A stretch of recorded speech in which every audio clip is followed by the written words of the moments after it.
Welkom aan elkeen wat vandag saam kuier. Dit is 'n groot voorreg om by mekaar te wees as geloofsgemeenskap en dankie dat jy ook vandag deel van ons gemeenskap vorm.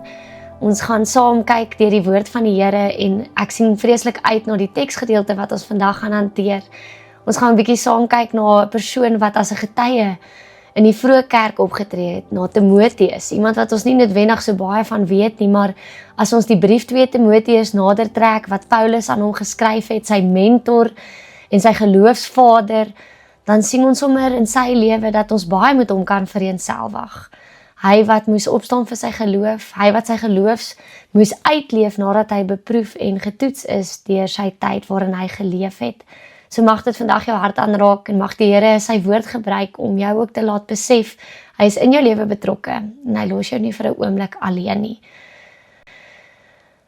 Kom ons sing 'n lied saam wat getuig van wie hy is, maar kom ons hoor net eers hierdie fotum uit 2 Timoteus uit. Ons lees saam en ons hoor 2 Timoteus 1 vers 7, God het ons nie 'n gees van vreesagtigheid gegee nie, maar van krag en liefde en selfbeheersing. Genade en vrede vir jou, van God jou Vader, Jesus Christus jou Verlosser en die Heilige Gees. Sy ewige inwoning is in jou. Amen. Kom ons sing saam oor sy almag.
Ek weet nie hoeveel van julle al die reeks Rings of Power gekyk het nie. Dit is 'n onlangse reeks wat gemaak is op die grond van die Lord of the Rings sage, die boeke wat geskryf is deur J.R.R. Tolkien. Iemand wat soveel tyd en moeite en aandag daaraan spandeer het om 'n hele nuwe wêreld vir ons te kom skep. En in hierdie wêreld is daar soveel temas wat in lyn is met die temas wat ons vandag nog in ons leefwêreld vind. En toe ek hierdie reeks kyk, toe kan ek nie help om agter te kom dat hierdie selfde temas maar vandag nog hier is nie. Die sterk tema van mag of beheer, maar soos enige goeie storie ook 'n groot tema is vrees in Rings of Power. En dan sien ons eintlik dat die reeks nie net eintlik oor oorlog of konings of bonatuurlike kreature gaan nie, maar dat ons, net soos die mense in hierdie reeks, soveel keer gekonfronteer word daarmee om die regte ding te doen en nie die maklike ding nie. Dit staan so uit ook in hierdie reeks Rings of Power. En dan as ons oor vrees in hierdie reeks leer, dan sien ons dat hierdie nie die soort vrees is wat net beteken om bang te wees nie. Dit is nie net die vrees soos om weg te hardloop van 'n draak nie, maar die soort vrees wat jou laat ophou doen wat reg is. Die vrees wat jou laat stil bly. Die vrees wat jou laat terugdeins of terugstaan, vrees wat jou laat wonder, is dit regtig die moeite werd? Ek is seker dat jy ook al hierdie tipe vrees in jou lewe ervaar het. Jy is dalk juist besig om hierdie vrees nou in jou lewe te ervaar. En mag die Here deur hierdie teksgedeelte vandag en deur sy woord en sy boodskap vir ons kom wys dat daar niks is om vir bang te wees as ons die Here aan ons kant het nie. Daar is 'n eenvoudige aanhaling in hierdie reeks deur een van die Halfvoets wat my nogal getref het. Die aanhaling is, "What's the good of living if you aren't living good?" En ek dink hierdie vraag sny eintlik diep. Dit help ons om te besef dat al lewe ons 'n lewe, al lewe ons selfs 'n lang lewe, maar ons leef nooit waarvoor God ons geskep het nie, beteken ons lewe eintlik niks. Met ander woorde, God het ons geskep om goed te lewe, om goed te doen. En dit help nie, ons beskerm onsself teen alle koste, maar ons verloor ons getrouheid in ons Skepper nie. Later in die reeks sê een van die karakters iets wat my onmiddellik aan 2 Timoteus 1 laat dink het. En dit is ook dan ons teksgedeelte vir vandag. En die opmerking was, "The way of the faithful is committing to pay the price, even if it cost cannot be known, knowing in the end it will be worth it." The way of the faithful is committing to pay the price, even if the cost cannot be known, knowing at the end it will be worth it. Dit is eintlik die hart van disippelskap. Ons volg nie vir Jesus omdat ons vooraf weet wat dit ons gaan kos nie. Ons volg hom omdat ons weet wie hy is. Ons verbind onsself aan hom voordat ons die prys ken. En omdat ons weet hy is elke opoffering werd, want hy het reeds die grootste opoffering vir my en jou gemaak. En dan is daar nog eenvoudige woorde tussen koningin Muriel en die kaptein Ellendale, waar hy sy vir hom sê, "We have no choice but to keep serving, come what may." Dit klink amper soos Paulus. Paulus in sy brief aan Timoteus. Die opskrif van hierdie perikoop in 2 Timoteus 1 is getrouheid aan roeping. Nie omdat Paulus geglo het ons het geen keuse nie, maar omdat hy geweet het, as Christus jou geroep het, is daar eintlik net een pad wat vir jou oop bly. En dit is om getrou aan hom te bly. Kom wat wil. En dis presies die wêreld waarin Timoteus dan homself bevind. Die pad wat hy moet kies. Hy dien op hierdie stadium in Efese, daar is druk op al die Christene, en die druk raak al hoe groter en groter.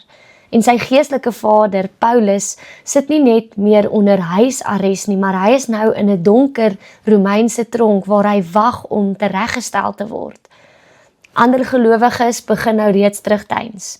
Party begin hulle afstand hou van Paulus af, en wil nie meer met hom vereenselwig word nie, want dit het gevaarlik geword, om met hom geassosieer te word. En Timoteus voel die druk. Nou, ek weet nie van julle nie, maar ek dink ons ervaar hierdie druk ook in ons tyd en in ons samelewing. En ons kan ook hiermee vereenselwig. Hy weet dan wat dit kos om die evangelie te bly verkondig. Hy weet dat dit met 'n prys sal kom. En juis vir hierdie jong prediker skryf Paulus, want God het ons nie 'n gees van vreesagtigheid gegee nie, maar van krag en liefde en selfbeheersing.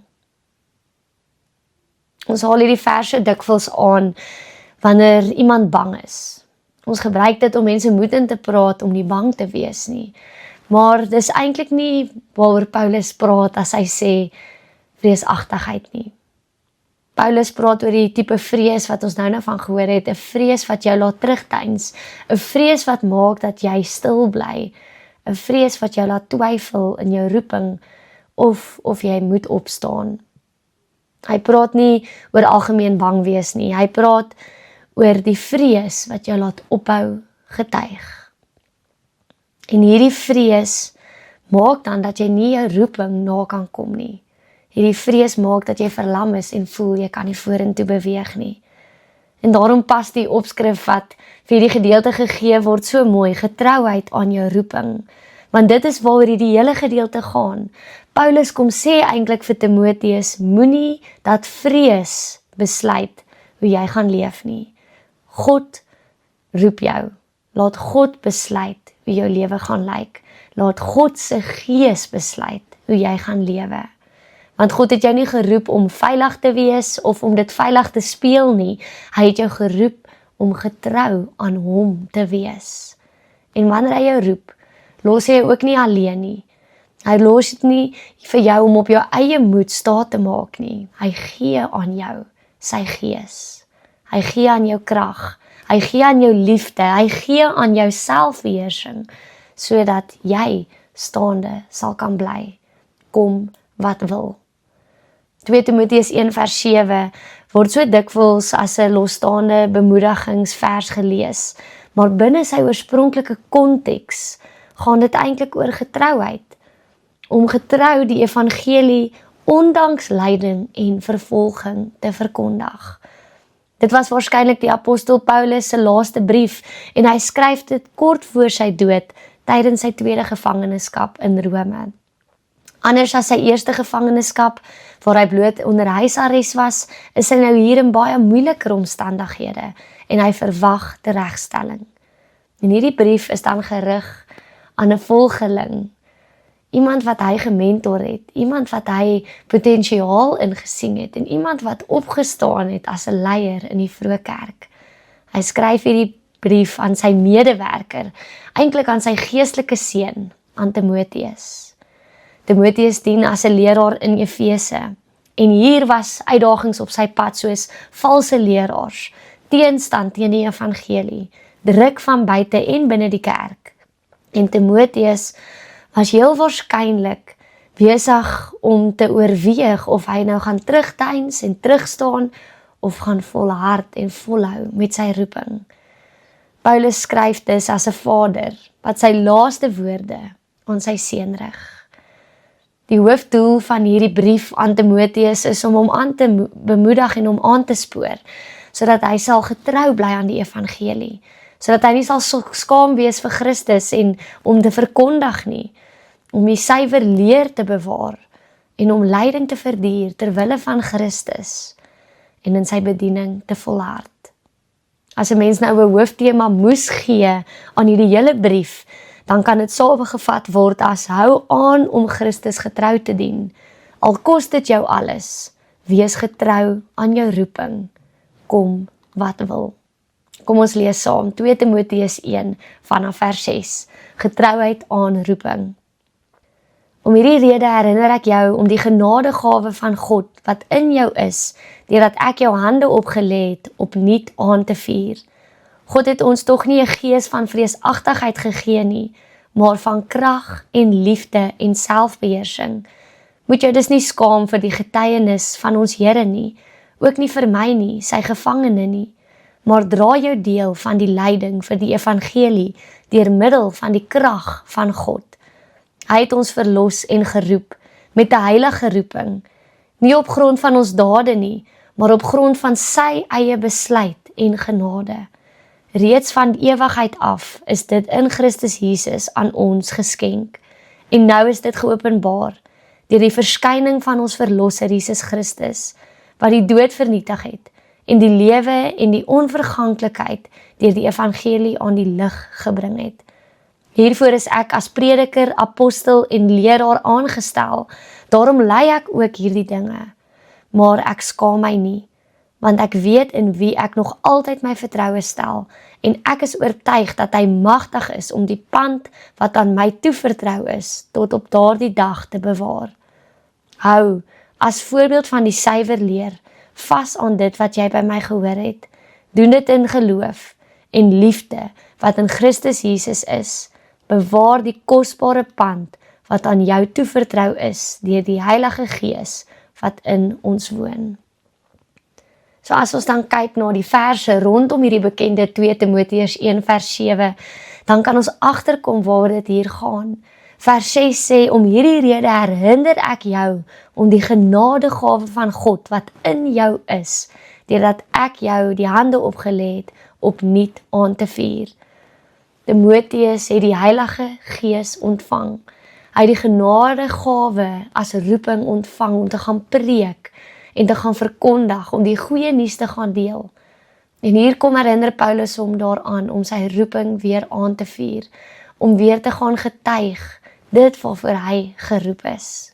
En dan natuurlik vers 7, God het ons tog nie 'n gees van lafhartigheid gegee nie, vreesagtigheid gegee nie, maar krag, liefde en selfbeheersing.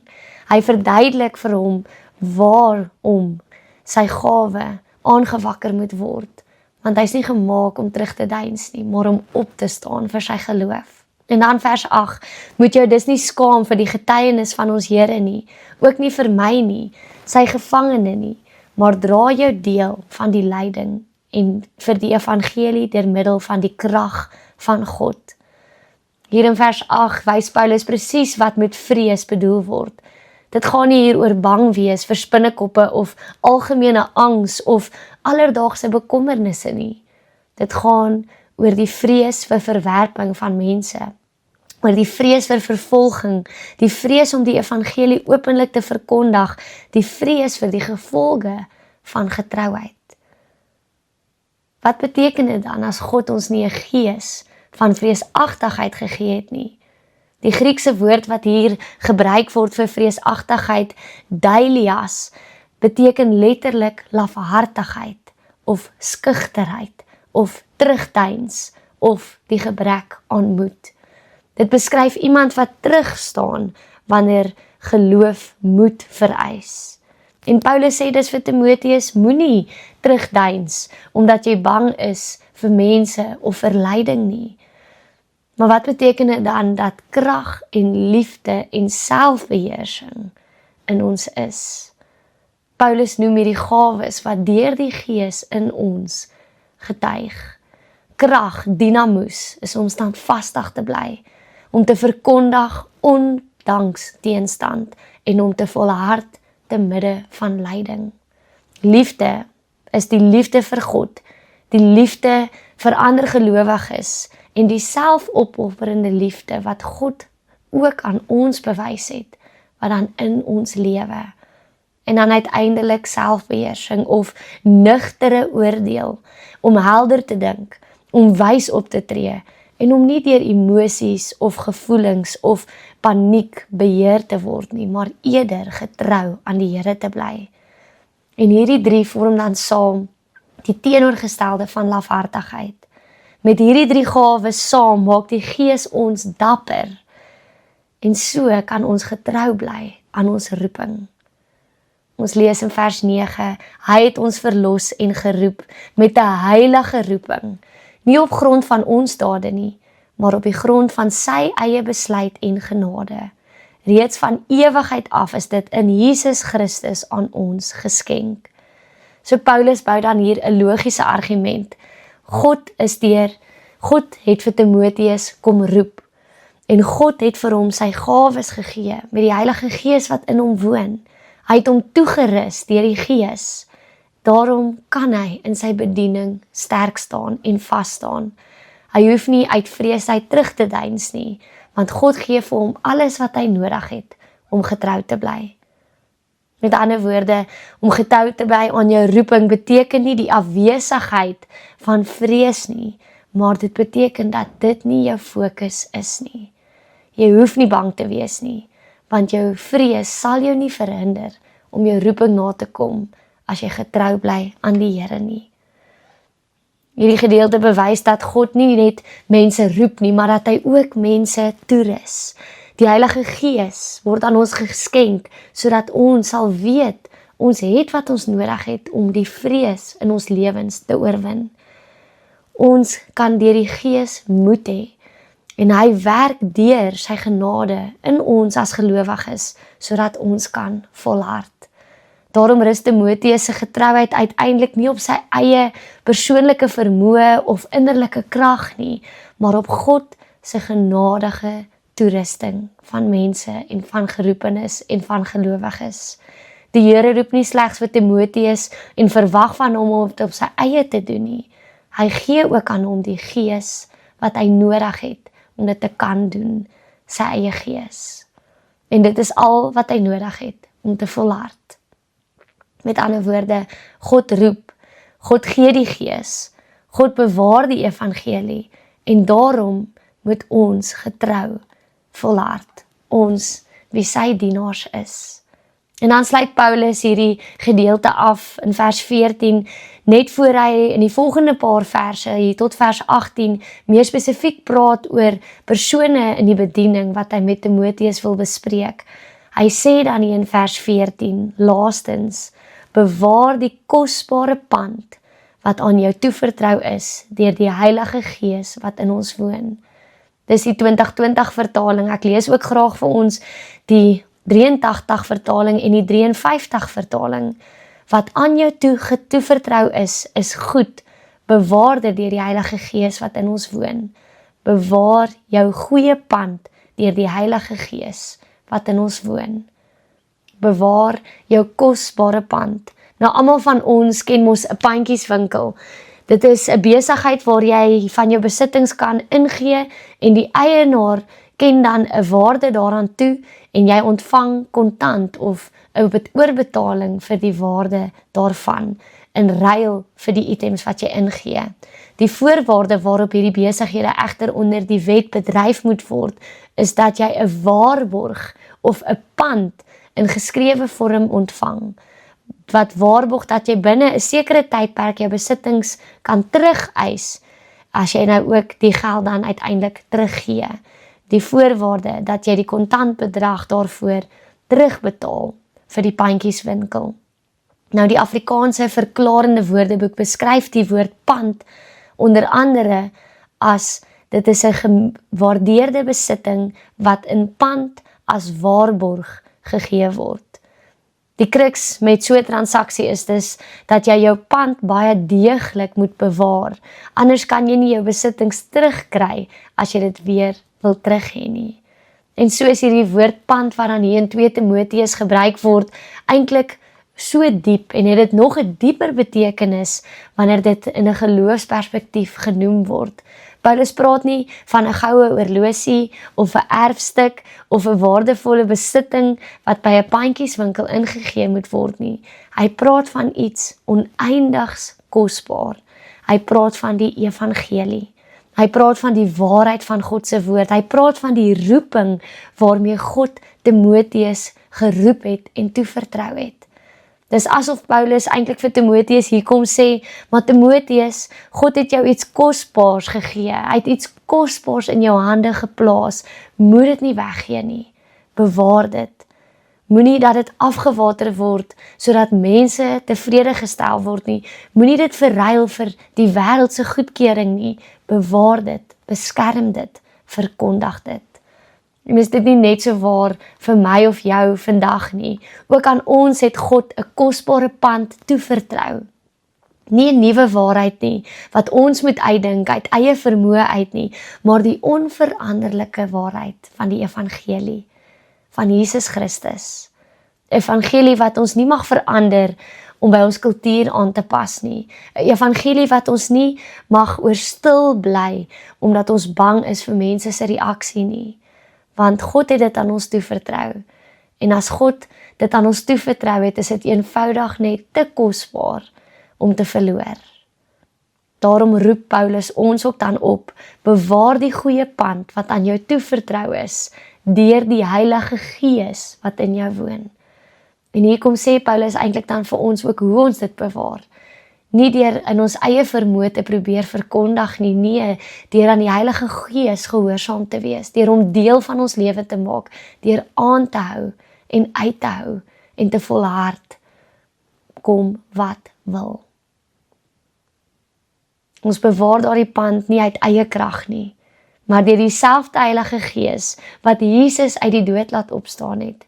Deur dieselfde Heilige Gees, deur wie ons geroep word, die een wie ons toerus, die een wat ons moed in praat en wat ons help om getrou te bly, kom wat wil. 2 Timoteus 1 vers 7 is dus in die eerste plek nie 'n algemene belofte aan Christene om nooit bang te wees nie. Dit is Paulus se oproep aan 'n jong prediker wat onder druk staan. En hy sê vir hom, God het jou geroep. God het jou met sy gees toegerus. Daarom hoef jy nie uit lafhartigheid terug te deins nie. Wees getrou aan jou roeping, selfs wanneer dit lyding en opoffering van jou vra. Aan die begin het ons geluister na die woorde uit The Rings of Power. What is the good of living if you aren't living good? Dis eintlik die vraag waarmee ons dan vandag afsluit. Wat help dit ons beskerm ons reputasie, ons gemak en ons veiligheid, maar ons verloor ons getrouheid aan Christus. Ons het ook gehoor, the way of the faithful is committing to pay the price even if the cost cannot be known, knowing in the end it will be worth it. Dis presies wat Paulus vir Timotheus leer. Toe Timotheus ja vir Christus gesê het hy nie noodwendig geweet wat dit gaan kos nie. Hy het nie geweet van die teenstand en die vervolging en die eensaamheid wat dalk nog van hom voorlê nie, maar hy het geweet wie dit is wat hom geroep het, en dit is genoeg. Daarom sê Paulus nie Timotheus, wees net 'n bietjie dapperder nie, hy herinner hom aan wie God is. Hy herinner hom dat God hom geroep het. Hy herinner hom dat hy hom sy gees gegee het, en dat hy hom krag en liefde en selfbeheersing gee, en hom daarmee toerus. Daarom hoef jy nie uit lafhartigheid terug te deins nie, daarom kan jy getrou bly, en daardie eenvoudige woorde uit die reeks, word dan vir my en jou iets om aan vas te hou. We have no choice but to keep serving, come what may. Vir die Christen kry daardie woorde 'n dieper betekenis. Kom wat wil, ons kan aanhou dien, want in ons is die gees van God, 'n gees van krag en liefde en selfbeheersing en nie 'n gees van vrees nie. Dit hou verband met wat in 1 Johannes 4 staan, vers 18 tot 19. In die liefde is daar geen vrees nie, inteendeel volmaakte liefde dryf die vrees na buite. Want vrees het te doen met straf, en wie vrees het nie volmaak geword in die liefde nie. Ons het lief, omdat hy ons eerste lief gehad het. As ons hierdie uit 1 Johannes 4 uit hoor, dan onthou ons dien nie uit plig uit, of uit vrees uit nie. Ons dien juis, omdat Jesus ons eerste lief gehad het, omdat God ons eerste roep. Ons dien omdat hy alreeds die hoogste prys betaal het, en ons dien omdat hy beloof om ons nooit alleen te laat nie, maar jy sy gees in ons plaas en deur hom in ons woon. Daarom sal die wêreld vir ons sê, doen wat veilig is, maar Christus sal sê, wees getrou. Daarom sal die wêreld dan ook sê, beskerm jouself, maar Christus sal sê, volg my. Die wêreld vra, wat gaan dit jou kos? Maar die evangelie vra, is dit Christus werd? En die antwoord is ja, dit is die moeite werd, kom wat wil. So wanneer ons dan vandag hier wegstap, gaan ons in ons eie Efese in, ons eie huise, ons skole, ons werksplekke, ons families, plekke waar dit nie altyd maklik is om te volhard nie. En daar sal oomblikke kom, waar die vrees aan jou deur gaan kom klop. Die vraag is nie of jy dit gaan ervaar nie, want jy gaan. Die vraag is, wie gaan jou lewe beheer? Jou vrees of jou Here, deur sy gees?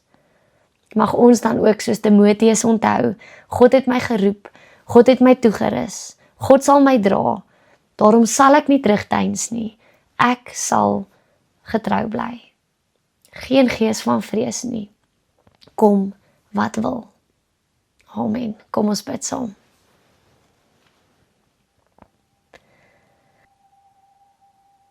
Here God, dankie dat ons net hier by U kan stil word. Here, dankie dat U werklik 'n God is, by wie ons kan stil wees en kan weet, U is Heer. U is die een wat ons gemoedere, wat partykeer so hoog kan loop, van vrees en angstigheid kom bedaar. Help ons Here om nie lafhartig te wees nie, help ons om nie terug te deins nie, maar help ons om in U te volhard. Want in ons is U Gees, hier is ons toe. En ons wil hierdie kosbare pand, U Gees in ons, wil ons vir niks verruil nie. Heilige Gees, kom help ons vir die wêreld vir ons, wil kom wys om terug te staan. Kom help ons om op te staan in U naam. Kom help ons om te getuig. Kom help ons om die goeie nuus te deel. En mag ons onthou, kom wat wil, in ons is nie 'n gees van vrees nie, maar u eie gees. Lei ons, Here. Ons is so lief vir u. Amen. Gaan kyk gerus na ons handelinge wat julle ontvang het. Ook aan die einde van hierdie opname sal dit verbyflits. Ons dink veral aan Denise Ragstein met die afsterwe van Gustav Ragstein. Ons dink aan julle kinders en familie. Mag die Here naby wees en mag die Gees troos in hierdie tyd. Ons gaan hom Gustav vreeslik mis en ons geloofsfamilie is baie lief vir julle. En mag die Here naby wees. Kyk ook gerus na die res van die lysie. Ons dink aan mense wat siek geword het, wat bygekom het, aan mense wat al lank op die lys is. Mag die Here vir julle bystaan en by julle wees in hierdie tyd. Baie geluk aan al ons verjaarsdagmaatjies. Mag julle lekker verjaar. Mag julle ook opnuut onthou dat julle geroep is.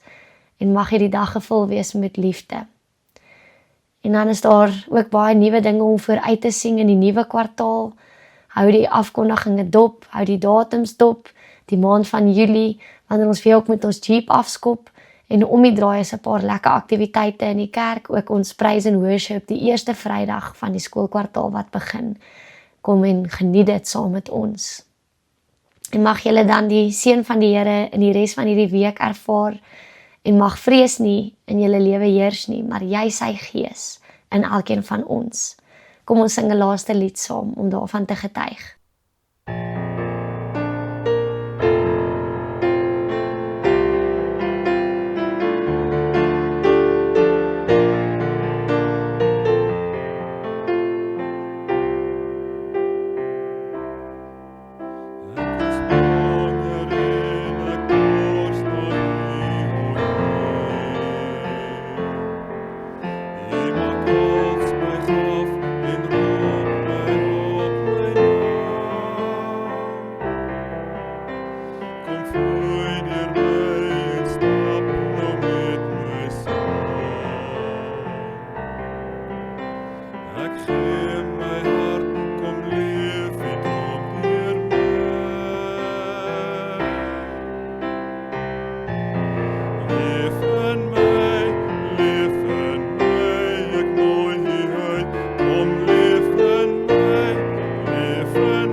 Geliefdes van die Here, gaan nou in vrede en ontvang sy seën.